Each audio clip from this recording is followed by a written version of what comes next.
What's up, Archons? I'm Flightless Pheasant, and Wednesday, Ghost Galaxy put out a huge update that's going to affect the entirety of the 2026 tournament season, and I was traveling, and therefore couldn't do an update on Wednesday. But I'm home now, I've got my rig, I've got my mic, I've got my camera, I've got my green screen, we can do this!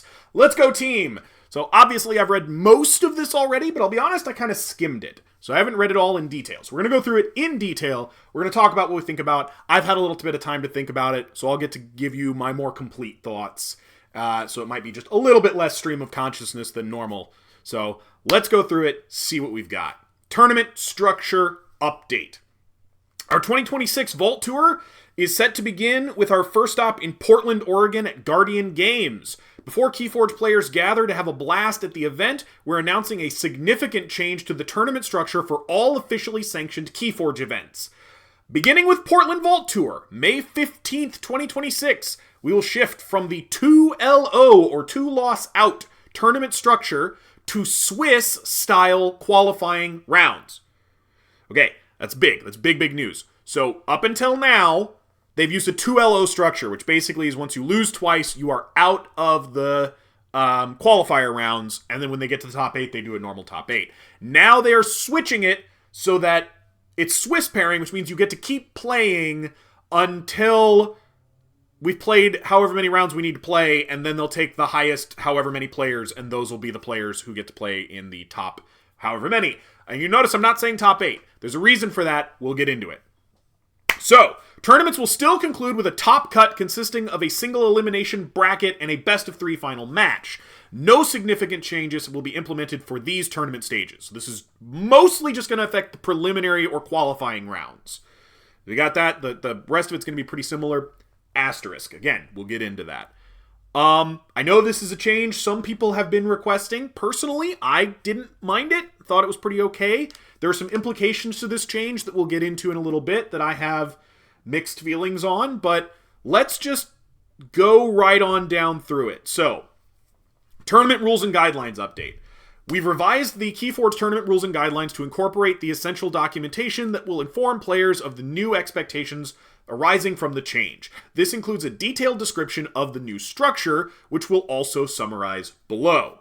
World Championships, Open Tournaments, the Last Chance Qualifier, and World Championship qualifying events such as Vault Tour Stops, National Championships, and others will operate under the new framework specified in the Tournament Rules and Guidelines update. Side events, including those hosted by Ghost Galaxy, may be organized as necessary to accommodate the requirements of the offerings and are not subject to these rules. So this is only for things that can qualify you for Worlds or are Worlds. Does that make sense? Do you understand that? I think it makes sense. The side events are going to be different, and we will talk about side events because you will notice that with the 2-LO structure gone, a very particular side event is likely to have gone with it, and it sure enough did. So let's do an overview of the new structure, and then I'm going to talk to you a little bit about what I think motivated this change, at least in part. Tournaments utilizing Swiss-style pairings feature a specially defined number of rounds. Ghost Galaxy will set thresholds for the number of rounds and the size of the top cut, illustrated in the table shown here. All official tournaments are required to adhere to the official thresholds. Okay, so here it is. If you have 3 to 8 players, you will play 3 rounds. There will be no top cut, and at the end of those 3 rounds, you'll just have a winner.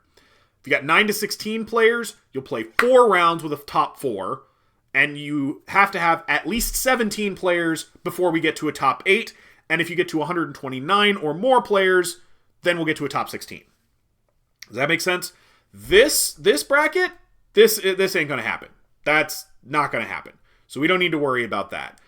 Most of your Sealed and Archon is going to be somewhere in here, but you might have a few that are in here. I don't think I've ever seen Alliance get above this, except maybe once. So I think that's part of the motivation here, right? Is that Alliance players have been kind of grumbling about the top cut not really being super effective in these low player numbers that you get in Alliance a lot. So I think that's one of the big motivating factors here, is to maybe make Alliance tournaments more fair. So that's interesting, and I think that might be interesting for Alliance going forward. But I don't know how big of a change it actually is. I don't know. We'll see. What that does mean, though, is that Alliance is going to much less often have a top table where you play best of 3. Because, as my understanding goes, since there's no top cut, there's no top table, which means no best of 3. You have to have at least 9 players in order to have a top cut, which means you would have a top table, which means you'd have a best of 3. So that's a change for Alliance. I don't know if it's a big change, small. I mean, it's a big change, but I don't know if it like massively impacts how you build these decks. That's a thing that I would definitely like to hear about in the comments for those of you who are Alliance players who can tell me, hey, how big a deal is this really? Sealed and Archon, most of the time you're going to go to at least a top 4 or a top 8. I expect a top 8 because 17 is not a hard threshold to hit for Sealed or Archon. But you could be lower than that. I've seen lower than 16 in Archon before. I don't know if I've seen it in Sealed. So that's interesting. So the number of rounds and the size of the top cut will be communicated either verbally or digitally to the players at the start of a tournament. Players may continue to participate in each round until the conclusion of the qualifying rounds, or they may opt to drop from the tournament. Players will be ranked for final standings at the conclusion of the qualifying rounds. All players below the specified size of the top cut will be eliminated. The remaining players will move on to a seeded single elimination bracket and compete until only 2 players are left. The 2 players will then compete in a best of 3 final match to decide the tournament champion. So, the other thing this means is we probably are losing play-in rounds. We're probably no longer going to have play-in rounds. It also means everybody's got to play all of the qualifying rounds if they want to make it into the top cut, which means we're not going to have what we've been getting where some people who are undefeated, once we have less than 8 undefeateds, they all don't have to play anymore, and everybody else has to keep playing.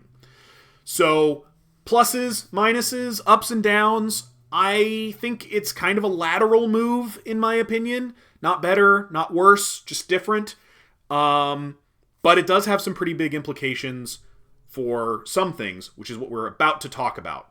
So, bring on the side events. This is going to have a big impact on side events. So, Second Amber has been a companion tournament that allowed players who had been eliminated from a 2LO main tournament to continue to play Keyforge. Now that players have the option to continue playing in the main tournament, we're trying something new. Starting with Vault Tour Portland, Ghost Galaxy will introduce several robust side events with additional prizing. International events may vary. So, what this means is Second Amber is gone. Deadzo. Not coming back unless they rechange the structure again. But there will still be side events. So if you lose twice in the main event, you're still probably not going to make a top cut. You're really just not. And if you want to drop at that point and go do a side event, it sounds like they're going to have them, and the side events are going to have their own prizing. I wonder if it'll be similar to what we had for Second Amber, where you like win tickets, and then they do raffles and things like that. I don't know. It's interesting. It definitely opens up some interesting opportunities. I wonder if these side events are going to not require the use of their tournament software so that you can just kind of self-manage them and they don't have to keep track of rounds and things like that. We'll see. It's interesting. I want to know more. All we know right now is that we're not doing Second Amber anymore, and it'll be something else. So each Vault Tour stop hosted by Ghost Galaxy will have one side event taking place each day. I assume that means a different one each day. So one for Friday, one for Saturday, one for Sunday, or if you're at KFC, Thursday, Friday, Saturday, Sunday.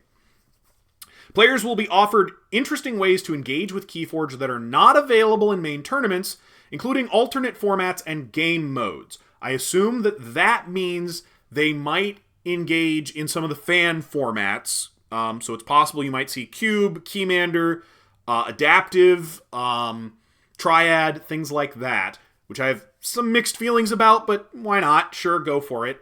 And additionally, by game modes, I assume they mean Keyforge Adventures or Vault Assault, which are both alternate game modes. Or maybe even Community, which is similarly a game mode, not really a format. So that's interesting. That's exciting. Maybe there's something cool going on there. I don't know. The exact nature of each side event will be announced prior to each tour stop, so players can bring the deck or decks and materials needed, if any. So that means I do think we are going to do some of the wackier stuff some of the time. I don't know how they're going to prize some of those, because some of those are kind of wonky, and also some of them are really, really, really time-consuming. Like a game of Keymander can take a really long time. So can Vault Assault. The adventures typically aren't as bad, but they can be pretty long. Like, I don't know how you prize some of these, and I don't know how many rounds you can expect. Like, I don't know. We'll see. This is interesting. It's an experiment. We'll try it out. They did the team tournament at KFC, and that went pretty well. So maybe we'll see more stuff like that. Please check Vault Tour 2026 information page to see the new prospective event schedule. Let's take a look at that, because I actually have not looked at this. And I think okay, so Keyforge Sealed Tournament and Top 8 is still on Friday. Friday will also have a side event that begins after round 3 begins. Okay, so you have to play at least the first 2 rounds before they start it. And then you'll have the Archon and Alliance tournaments side by side on Saturday. The Saturday side event won't start until after round 4, and then they'll do the remainder of the top for Sealed. Okay. And then Sunday is the top 8s for Archon and Alliance, and there'll be a Sunday side event. And then every day there'll be Sealed 8-person groups. So yeah, because they'll do their Sealed pods. Yeah. Okay. That's a change. Not a massive change, I don't think, but it is a change.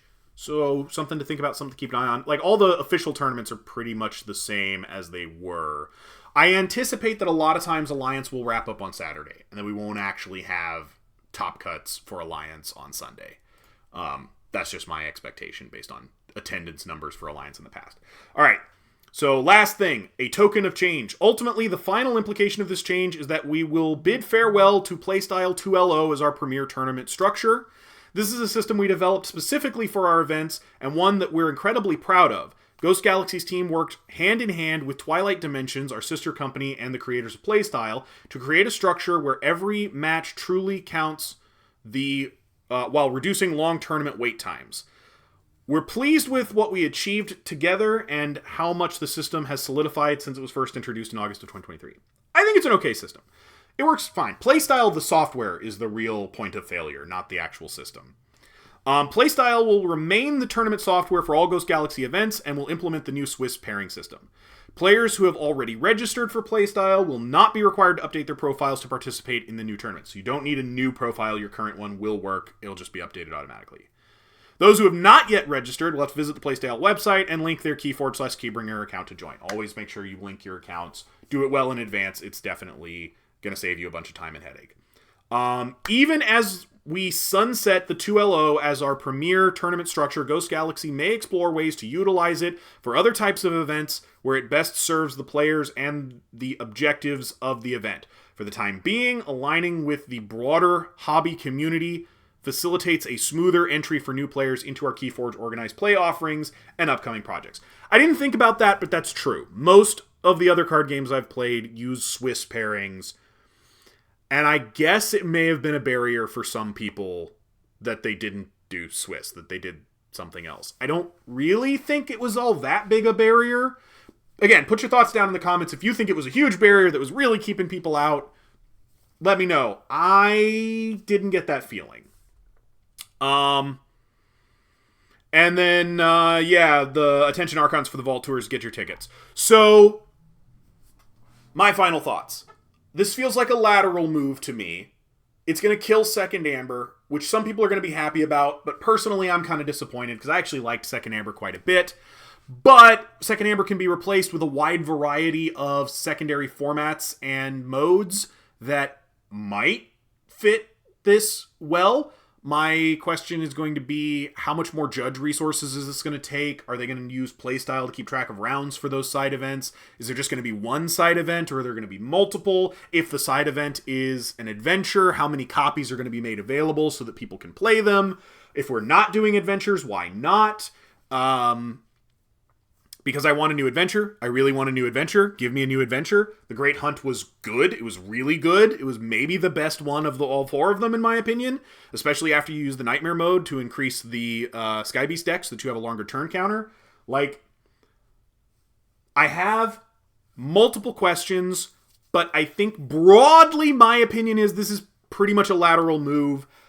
I'm not going to miss 2LO all that much, but at the same time, if you're doing Swiss rounds, and you lose twice, you're still basically completely out of it for the most part. Maybe you might be able to squeak in even if you've got 2 losses, but that'll depend mostly on how big the field is. And if we get to this 17 or more field size, I think your odds are pretty low. I think if you've lost 2, you're probably just out. But I think it's going to make a bigger difference for Alliance than for anybody else. So if you're an Alliance player, I really want to hear your thoughts on this, because I think this is going to impact you guys way, way more than it impacts anybody else. Yeah, I liked the side events the way they were. I'm interested to see what the changes are going to be and how they're going to work. I'm cautiously optimistic and also slightly disappointed at the same time, which is why I say for me this is basically a wash. But what do you guys think? Put your thoughts down in the comments. Tell me what you think about this change, because this is a notable change. It is substantial, and I don't want you to think that my ambivalence comes from a place of not recognizing how significant this change is. I just think ultimately at the end of the day, I don't know if this is better. I think it's just different. And it's a lot different. But if it's not also a lot better, I don't know. I don't know. That, and I kind of like status quo. I'm just a status quo kind of guy. So if you're going to make a change, I feel like it has to be something that appreciably makes things better. And I'm not sure this does. So put your thoughts down in the comments. Tell me what you're thinking. That's all I have for you today. So until next time, later, Archons.